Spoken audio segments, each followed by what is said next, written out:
We are live with Tasha Wahl.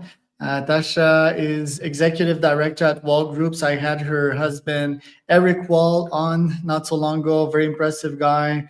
Does fancy graffitis and very creative projects. And yeah, I was quite surprised by the quality of answers that Tasha provided some of my questions not so long ago. You're going to see why. Tasha is also founder and executive director at Butterfly Effect, so Social Butterfly. She's a producer and Audible books narrator at Wall Group Books, and she produced Unthink, Spark and Grind, Story, and Unchain the Elephant. So, Tasha, I'm honored to have you on. Tell us a bit more about yourself and what you're up to nowadays. Yeah, thank you so much for having me. I am up to semi-retirement, which what I have learned is all about refiring. I'm not interested in retiring. COVID was a very interesting time for us. It was beautiful because all of our kids came home, so they were all over the world. And they came home one by one, and we had our adult children home with us for probably 8 months. And it ended up being such a gift for our family to be together. That said, because Eric and I do live events for a living, the world was shut down, and we thought we might never get to go back to it. And having to retire before we were ready made us realize that it's not all it's cracked up to be. We love our message, we love travel, we love sharing. And so the ability to be back out on the road on a slower level, which is a little bit more sustainable for us, we have found deep gratitude and joy in the ability to still be able to work and share our message. But it's so funny. There's so much less of this drive for success and this need to be the best and bestseller books and be on the top of our list or be the best speakers out there. It feels more important to be authentic and be present for whatever is happening. So we kind of feel like we got a do-over, a second chance at our careers. And it's just been so interesting what happens when you let yourself be drawn rather than driven. And I'm a grinder. I have a high capacity to get a lot of stuff done. And I think that I leaned into that so much that I believed that my success was based on how much stuff I could get done. And I think I missed a lot of what was going on around me because I was driving so far forward. So today we're just enjoying being. I think I've kind of surrendered into the life that I actually have. And that doesn't mean hard things don't happen. And I don't know, as we get older, health stuff comes up or things with our families, or even right now, the division in the United States. It's crazy what's happening in our country politically, economically. There's a lot of fear around what's going to happen. And I don't know how in my lifetime it's gotten so divisive compared to what it used to be. You could be a Republican or a Democrat. You could be a Christian or a Muslim or a Jew. You could be a man or a woman. And that was fine. And now I feel like it's all about taking a stand. And this is what I believe. And it's so complicated. Like humanity is so complicated. And I'm trying to learn to lean in from a place of empathy and understanding. But part of that for me is just being more present to my life instead of so focused on my to-do list and what I've got to get done. So Wow.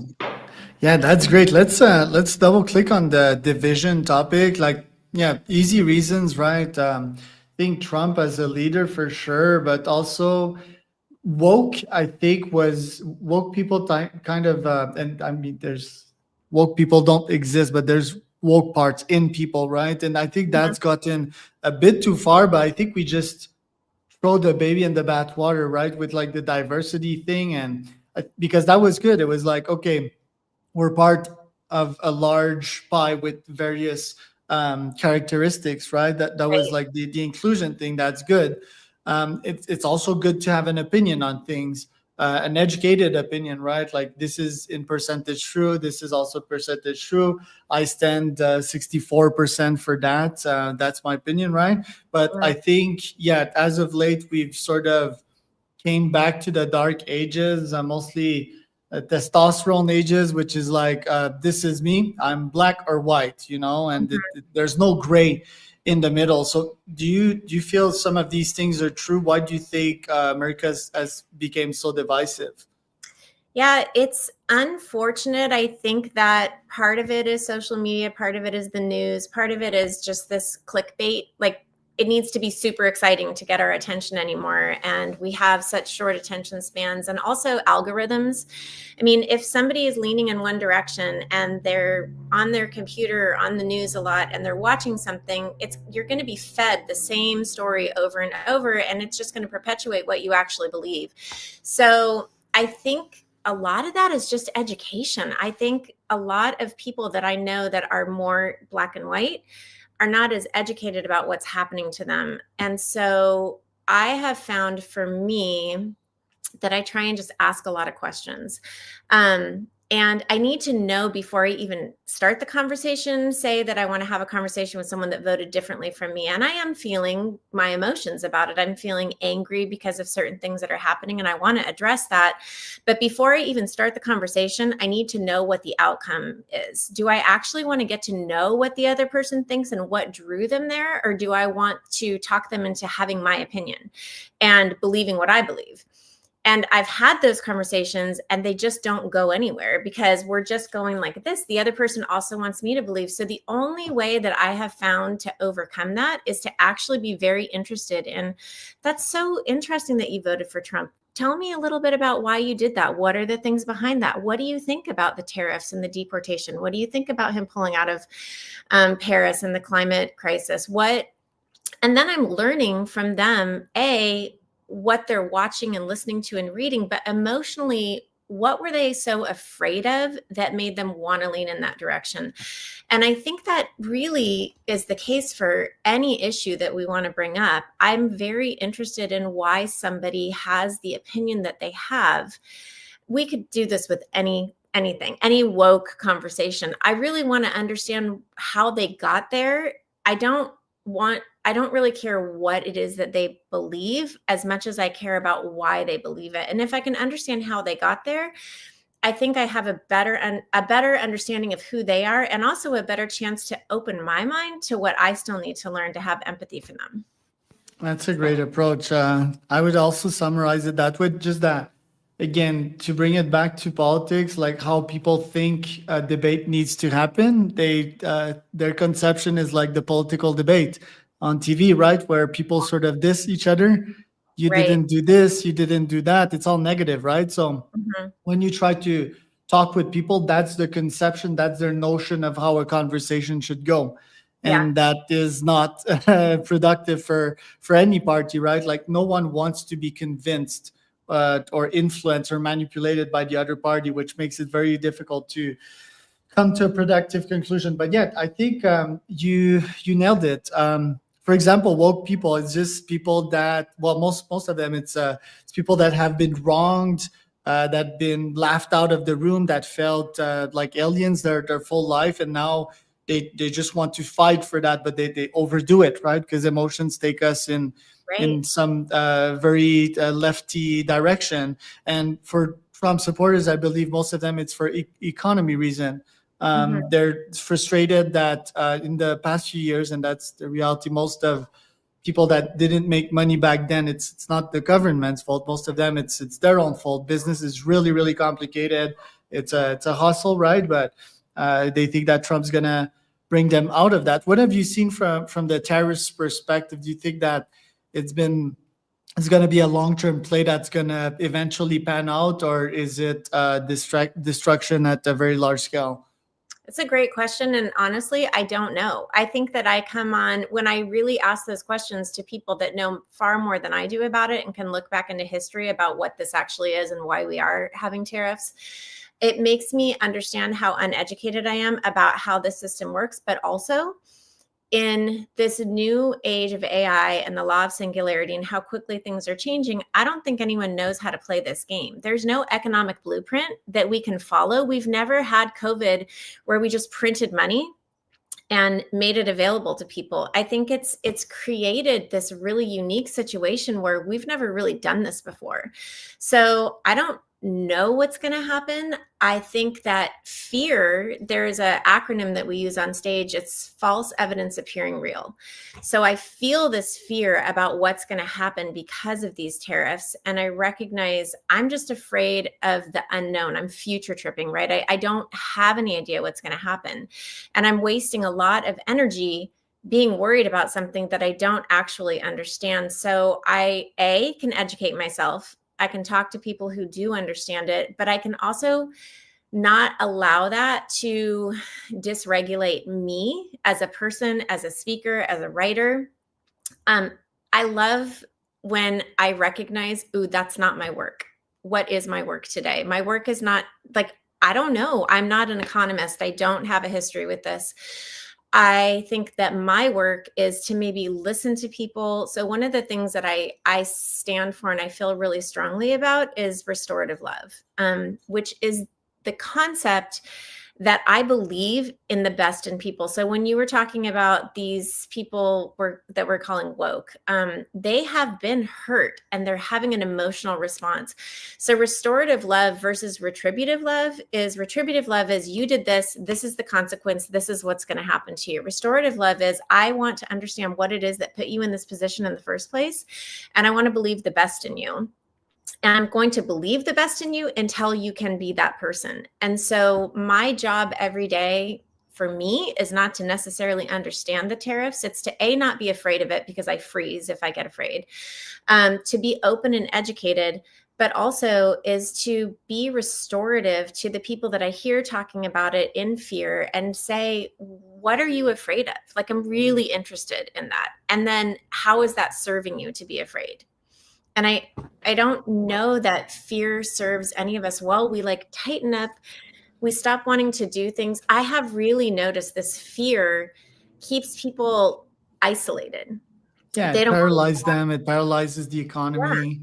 yeah, It's really bad. And yeah, people get scared somewhat easily, right? Obviously, money is important when it comes to the tariffs, but we tend to think that business leaders are next level people, but they also freeze in fear. I've seen a lot of CEOs and founders totally freeze up, and yeah, it's not good. We need to stay in that abundant creative state. I have two questions regarding this. So one, how do you find the strength in the patients to be that way? And two, how can these folks heal as rapidly as possible? How can they change as fast as possible? It's just by having someone like you that listens to them. What would you prescribe for rapid change in them? that's such a good question. It's been a long journey for me. I am a seeker. I ever since I was a little girl, I've loved to read. I'm very interested in lots of spiritual traditions, the Native American traditions, the nature and natural, like going outside and being present inside of nature, seeing what plant medicine has for us, what prayer and meditation has for us, what exercise has for us. I believe that nature has as much to teach us as any book. Just go outside and be present in nature. So I think for me, one of the things that has made a big difference is meditation, prayer. And prayer for me is lifting somebody up in love. It's not like there's a God in the sky that I'm asking for a specific outcome from. It's not thinking about myself and putting myself in somebody else's shoes. So I think the very first thing is just the awareness that say that I'm triggered by something and I'm falling off the waterfall. If I'm falling off the waterfall and I'm flailing my hands and I'm all over, I'm in a panic. But if I see myself falling off the waterfall, I can kind of wave myself down like, oh, there you go. So the very first thing is just the awareness that we have been triggered. And we heal from that by, first of all, recognizing that it's happening to us. And then second of all, saying, okay, I have these emotions that make a lot of sense. I'm not trying to Pollyanna this away. I'm not trying to put a silver lining on anything. And I'm also not going to let it hijack me. So this emotion makes sense to me. Something in my life happened that's making me feel afraid or making me feel angry. So it's just even acknowledging that. And I think as I try to help others heal with this restorative love, I'm trying to help them recognize what's happening to them, to name their emotions, to have a conversation about it, and to not feel judged. I think that it's very hard to heal if you feel judged. So there has to be some sort of open person that can listen to you. Sometimes it's therapy, sometimes it's your family, but oftentimes I think it's just seeking a group of people that are very interested in, I don't know, finding this secondary sense of like what we're doing in Western society is not working. And we're talking about tariffs and money and fear. At the end of the day, I really don't believe that any of us on our deathbed are thinking about how much money we made or the tariffs. And I think when I did a vision quest, I think like 9 years ago, and it's basically you do 10 days off the grid and you do 4 days by yourself fasting, no tent, it's water. You're fasting for 4 days. It's water, a tarp, and a journal, and it's just you. And I remember thinking, looking out at nature and the birds and the chipmunks and everyone that was around me and thinking, Trump was president at the time. They don't know who Trump is. They don't care. They're not thinking about policy. They're just being, they're doing what they need to do. And it was kind of an enlightening moment for me to recognize that the things that we think are such a big deal, at the end of life, I think it's about relationships. It's about people. It's about love. Not to make it, it's just so soft, but it really is. It's about generosity. It's about a shift in our consciousness to recognize what's important. Right. Yeah, an impact for sure. I wish we would have an AI or technology to measure their impact in society. That's been one of my dreams slash fantasy to build that. Let's see if I can do it in the next couple of years. So you mentioned, and also in your answers that you sent me previously, some lines about capitalism and the scarcity mindset that it creates. Do you feel that capitalism is also a problem? Do you feel that we've reached the summum of capitalism in which we're starting to see diminishing returns? And what will be the role of AI into reshaping it into something better? Right. It sure does feel like it. It does feel like we're at the end. I mean, the consumeristic society that we live in, it's just even being aware of how much we're consuming and that so many of the things that are being made are made to throw away, right? So we're filling our landfills, we're filling the oceans with plastic. But there is something that it drives, right? Like since man has been around, we've been trading and creating, and there's just something happening right now where we're consuming at such a rate that it's not really sustainable. And I don't actually know the answer to that. I just know that it doesn't feel good to me anymore. So that means that I have to stop keeping up with the Joneses. I have to stop looking at what the other person has and thinking if they have it, then I don't. I've had to really shift what I believe about clothing, for instance. How many outfits do I actually need? And taking the time to think about where it came from, who made it, and where it's going when I'm finished with it too. So capitalism is what draws our country. In fact, people talk about religion in our country. I think this country's religion is money. I think money is most countries' religion. If you really look at what we're protecting, it's our ability to have and keep and hold on to money. So what I am trying to shift to, it's not a scarcity mindset, but it's a mindset of abundance. So if there is enough, then there's enough for all of us. Just because I win doesn't mean you lose. We can both win in a situation. And so for me, it's trying to shift, which is really difficult as a business owner, right? I want the business. I need the capital to be able to pay our bills and do the things that I want to do. But I've had to really shift my mindset of what's enough. There's a really interesting article that was written probably 25 years ago, and we have it up on our desk. And it says that after around $40,000, and so I would say today that's probably close to 60,000, there is not a lot more happiness after $60,000 annually. There's just not. I mean, everybody's circumstance is different, right? But after you hit a certain amount where your needs are met and you're able to say, take a vacation with your family and have things there, the amount of happiness with the 100,000, 120,000, 5 million, I don't care. It does not equate the amount of work and stress that goes into it. But that's like a deal that we all believed growing up and we were told. And it's like, that's something I don't believe anymore. So I have to say, I'm agreeing that I don't believe that anymore. I don't believe that I need this much to be happy, which is, it's a major mind shift. And especially, like I said, running a business, I have to say, you know what? We don't need to do those programs. It's just a really difficult thing to do, but I think it's reprogramming our hard drive to think a different way. Right. Yeah, I think nowadays it's 75K, and they did the same studies on the performance of CEOs. I've heard that not so long ago, and the performance of a CEO that was paid over 75K was diminishing. So Yeah.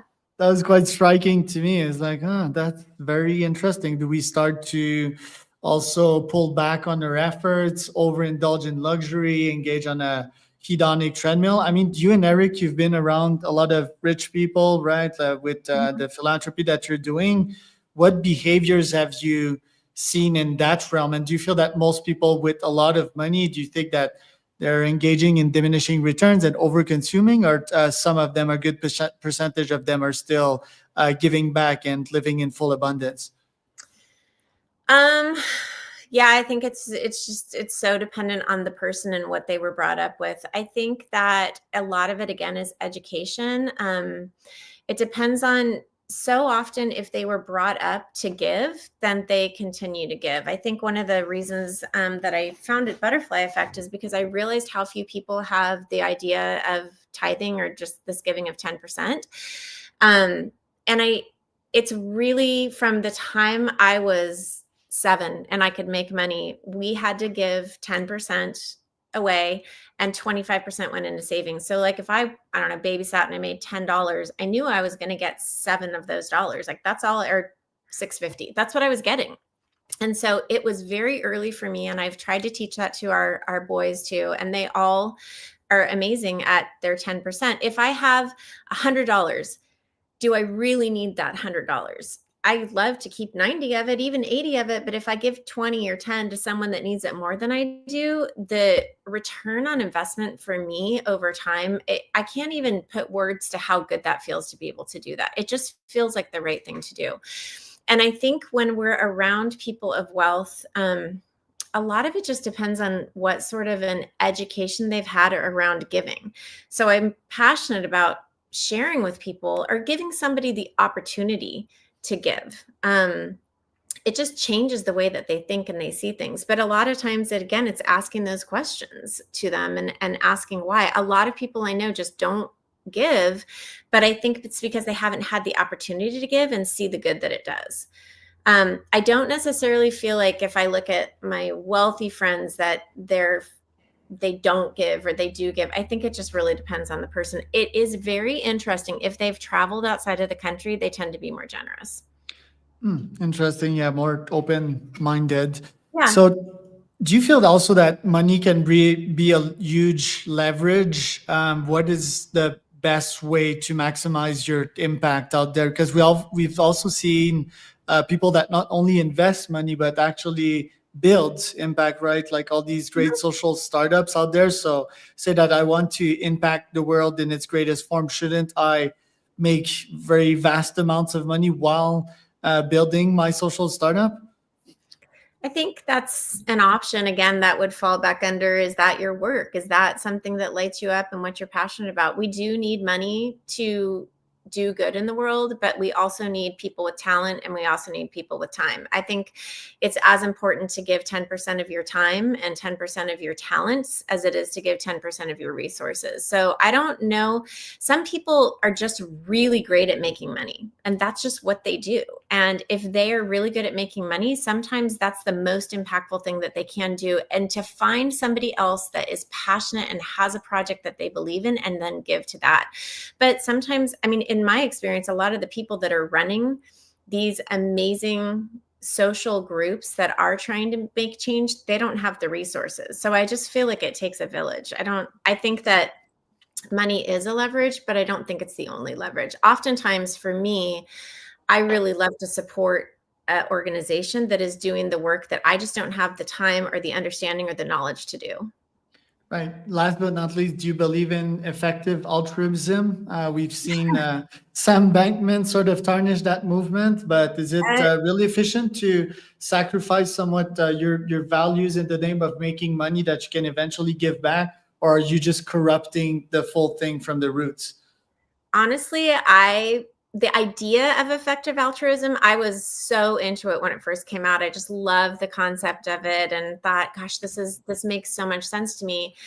But like any system that grows and is successful has to protect its success. So we get lost then. I mean, as soon as any school, any government, any church, anything that's successful, we're as human beings, we want to continue to be successful. And so we push outside the realms of success. And I think that that's probably what happened with effective altruism is it just got too successful and therefore it had to build itself up to stay successful. And I think that's where the problem lies in that. I think the concepts of effective altruism are good, but I think Sam and everyone that works there, they're human. They made mistakes and you get caught up in the success. Eric and I have done it too. We've gotten caught up in this idea of what we want for our business, what we want for our books, what we want for our family, and we lose the heart of the message. And I know when it's happening, it's like I've been hijacked because I have this furtive desire to like get stuff done. And I'm like, whoa. Okay, hold on. This isn't what we said we were going to do. We have to have this idea and a vision that we're going to stick to. And if it is about altruism, then me running like crazy and making all kinds of money and being wildly successful, I don't think that's great for everybody. Me being present is what's right. So it's a constant check. It's like every single day you have a chance to do over and retry and figure out what you believe. Especially with AI, it's changing so fast. And so I very often just have to say, just do today. I've got to just do what comes to me today. That's my work today. Love that. Tasha, where can we find out more about you? You can find out about the speaking on theartofvision.com. It's Eric and Tasha Wahl, and the Butterfly Effect is butterflyeffectbethechange.com if you're interested in learning more about the foundation and the artwork that we do.